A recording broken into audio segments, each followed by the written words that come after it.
Welcome back to Niveta designer బోటికి. ఇప్పుడు మనం ఒక శారీ మీద మగ్గ వర్క్ చూద్దామండి. ఇది వచ్చేసి ప్యూర్ జార్జెట్ శారీ అండి, బ్లాక్ కలర్.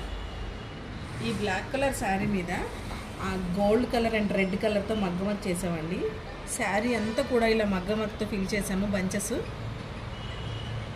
కింద వచ్చేసి స్కాల్ ఆఫ్ కట్ వర్క్ ఇచ్చామండి. మనం ఏ థ్రెడ్ అయితే యూజ్ చేసామో అదే థ్రెడ్తో స్కాల్ ఆఫ్ కట్ వర్క్ ఇచ్చామండి. శారీ అంతా కూడా కట్ వర్క్ వచ్చింది. శారీ అంతా కూడా ఇలా మగ్గ వర్క్ చేసామండి. దీనికి వచ్చేసి బ్లౌజ్ ఫుల్ కాంట్రాస్టెడ్గా వైట్ తీసుకున్నానండి. కాంట్రాస్ట్ వైట్ బ్లౌజ్ తీసుకున్నాను. శారీలో రెడ్ హైలైట్ అవుతుంది కాబట్టి సో రెడ్తో స్కాల్ ఆఫ్ కట్ వర్క్ ఇచ్చాను. ఇది వచ్చేసి బ్యాక్ ఓపెన్. శారీ మీద ఎటువంటి బుటీస్ ఇచ్చాము, బ్లౌజ్ అంతా కూడా ఇదే ఇచ్చామండి వర్క్. ఇది వచ్చేసి ఎల్బో హ్యాండ్కి కూడా ఇలా స్కాల్ ఆఫ్ కట్ వర్క్ ఇచ్చామండి. ఇలా శారీస్ మీద కూడా మనం మగ్గ వర్క్ చేసుకోవచ్చు అండి. ఓన్లీ బ్లౌజెసే కాదండి, శారీస్ మీద కూడా ఫుల్ మగ్గ వర్క్ చేయించుకోవచ్చు. మీకు ఏమైనా ఇంట్రెస్ట్ ఉంటే స్క్రీన్ మీద వాట్సాప్ నెంబర్ది వాట్సాప్ చేయండి. Thank you.